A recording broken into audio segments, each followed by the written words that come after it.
Hoy queremos adentrarnos en este tema tan hermoso que identifica en gran parte a nuestra iglesia, que es despertar a la Eucaristía y conocerla un poquito más profundamente. Ojalá que le cojas cada día más cariño y la vayas conociendo y participando de la Eucaristía, donde el Señor nos hace un regalo tan grande.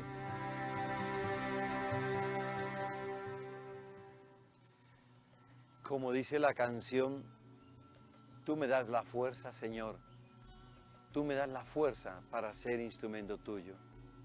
Y es verdad, desde que descubrí más profundamente este alimento que es la Eucaristía, que es tu cuerpo y tu sangre, me di cuenta que las fuerzas manan y brotan de mi interior para hacer tantas cosas que yo creo que no sería capaz. Pero sobre todo me refiero a poder cambiar. Yo sé que tú me llamas y nos llamas a todos a ser personas nuevas, pero como que a veces cuesta tanto trabajo, Señor. Y sé que en la Eucaristía, cuando permanezco fiel a la Eucaristía, a estar raticos delante del sagrario, comulgando con mucha fe, celebrando muy profundamente la Eucaristía, las fuerzas se reavivan dentro de mí. Me di cuenta que soy capaz de ir superando esas debilidades humanas que pues todos tenemos. Por eso, como tú me das la fuerza, como tú nos das la fuerza, te cantamos y te alabamos y te bendecimos y oramos, Señor. Gracias, Señor, porque te has quedado en este milagro del vino y del pan. Gracias, Señor, porque te has quedado en este banquete de todos los hermanos. Gracias, Señor, porque te has quedado en esta mesa de fraternidad. Gracias, Señor, porque te has quedado en el milagro del vino y del pan. ¿Qué más decirse? Tú eres mi fuerza, tú me das la fuerza y te bendecimos, te alabamos y te adoramos por siempre. Amén. Saben ustedes que el alimentarse bien consiste en tomar aquello que nos nutre.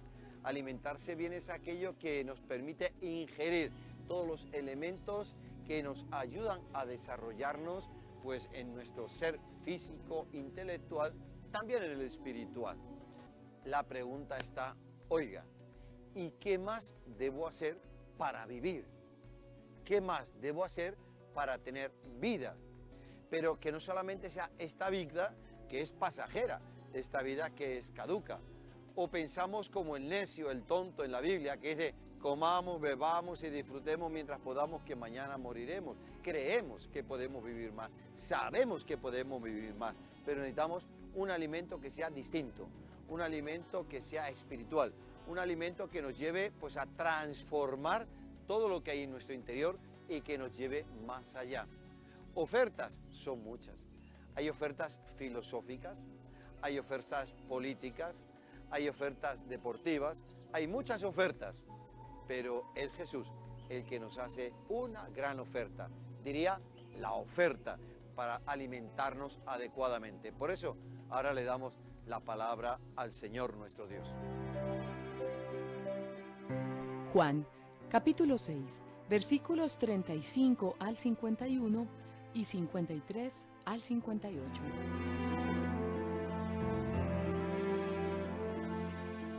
Les dijo Jesús, yo soy el pan de la vida.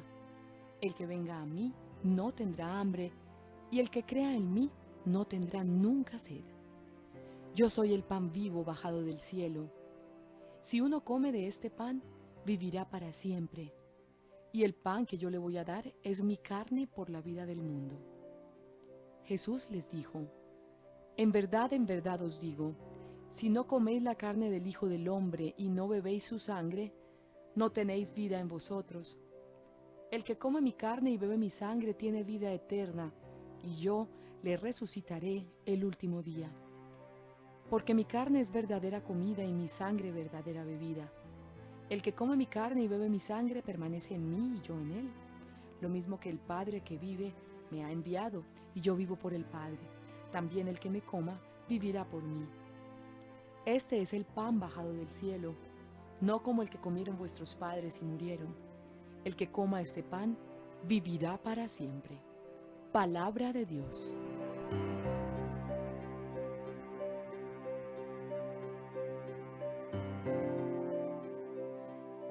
cosas que yo a veces digo, quizás con cierta frecuencia, es que Dios, además de ser creador, también es creativo.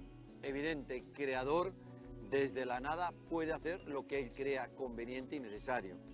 Pero creativo en el sentido de que Él va imaginando y va viendo cómo llevar adelante esta historia de la salvación. Por ejemplo, creativo es cuando decide hacerse uno de nosotros y en el seno de María y allá en Belén. Creativo es cuando quiere quedarse no solo cerca de nosotros, como en Belén siendo el Emmanuel, el Dios con nosotros, sino que quiere quedarse dentro de nosotros y por eso instituye la Eucaristía.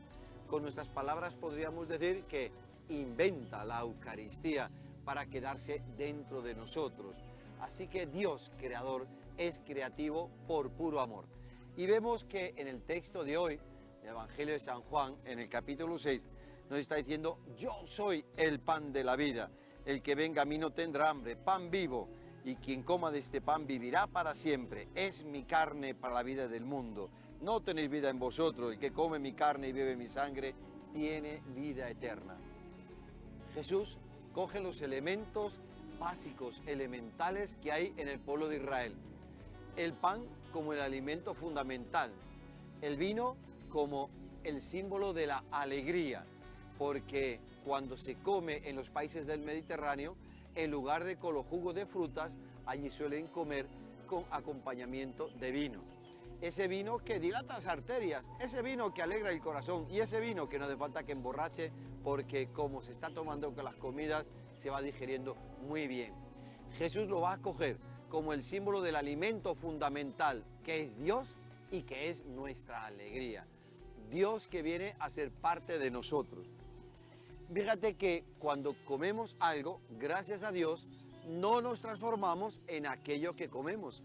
Solamente la Eucaristía es el único alimento en el que nos transformamos en aquello que estamos comiendo, en Cristo. Cuando nosotros con fe nos alimentamos, acompañados de la oración, de la palabra de Dios, sobre todo de la Eucaristía, nos vamos eucaristizando. Porque dice Jesús que si no comemos su cuerpo, si no bebemos su sangre, no tenemos vida. Pero en cambio, si nos alimentamos de Él, sí tenemos la vida eterna. Y acuérdate que vida eterna significa la vida divina. Es decir, Dios mismo está viniendo a nosotros a través de estos dos grandes dones que son de la Eucaristía, el cuerpo y la sangre de Cristo. Desde ahí sí que podemos eucaristizarnos, ir siendo otros Cristos, siendo otras personas para poder llegar un día a decir, como Pablo, no soy yo quien vive, es Cristo quien vive en mí, porque estoy viviendo según los valores del reino de Dios, a la manera del reino de Dios.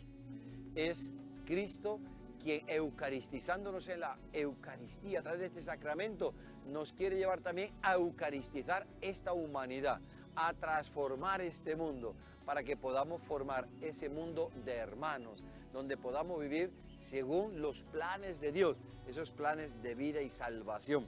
Eucaristizar este mundo, siendo eucaristizados, siendo uno con Él y siendo todos uno en Él. ¿Difícil? Pues quizá no tanto, no hay nada imposible para Dios. Por eso, pongamos todo esto en manos de Papá Dios.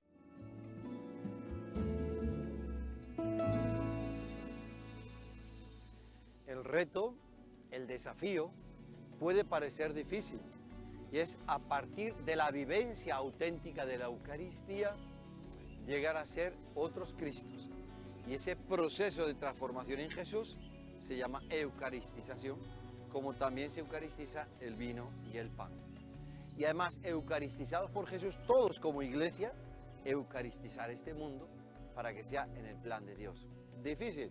Para Dios no hay nada difícil, no hay nada imposible. Mira, el primer fruto de la Eucaristía, al recibir al Señor, entonces lo que hacemos es ser uno con Él, ser uno con Él, porque Él está en mí y yo estoy en Él. Entonces hacemos esa profunda común unión, Él y yo y Él, tú y Él y tú, ahí están haciendo esa profunda comunión. Ahora, pensando un poquito más, cuando resulta que cada uno de nosotros, tú y tú y tú y tú y yo, resulta que nos hemos ido eucaristizando en comunión con Él, estamos todos en comunión en Él. Fíjate que ya no es comunión con Él solamente, es que todos estamos en comunión entre nosotros en Él. Entonces de ahí brota lo que se llama la comunión, brota lo que es la Eucaristía, o mejor, brota lo que es la iglesia. De hecho, de la Eucaristía brota la iglesia y la iglesia tiene su meta en la Eucaristía. Es tan importante esto que cuando vamos comprendiendo el sentido y el valor de la Eucaristía, empezamos a vivir la reunión eucarística, que decimos la misa, de manera distinta, ¿sí?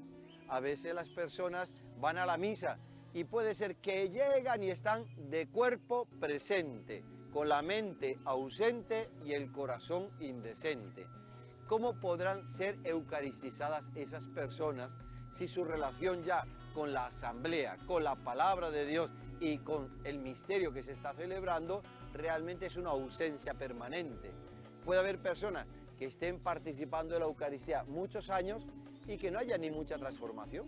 ¿Por qué? Incluso le preguntas sobre este texto bíblico del otro que ya se explicó y como que nunca lo hubieran oído después de haberse proclamado 60 y 70 y 80 años. Y es que hay personas que cuando llegan a la Eucaristía y decimos en nombre del Padre, del Hijo y del Espíritu Santo, parece que colocan el piloto automático como un avión y van despistados. Y entonces cuando el sacerdote dice, podéis ir en paz, entonces vuelven a despertar para marcharse. ¿Qué quedó de esa Eucaristía? Qué rico llegar antes a la Eucaristía, sentarse o arrodillarse, cerrar los ojos, pedir Espíritu Santo para que se haga vida esa Eucaristía. Y ahí sí, nos eucaristicemos y seamos uno en Él, uno con Él. Y eucaristicemos este mundo porque hay esa comunión profunda en el Señor. Bueno, para todo este proceso, como siempre, te voy a dar lo mejor que se me dio, lo que tiene la Iglesia. Es dar a Cristo, darte a Dios, darte su bendición. Que Dios te bendiga y te acompañe todos los días de tu vida y te ayude en este proceso de eucaristización.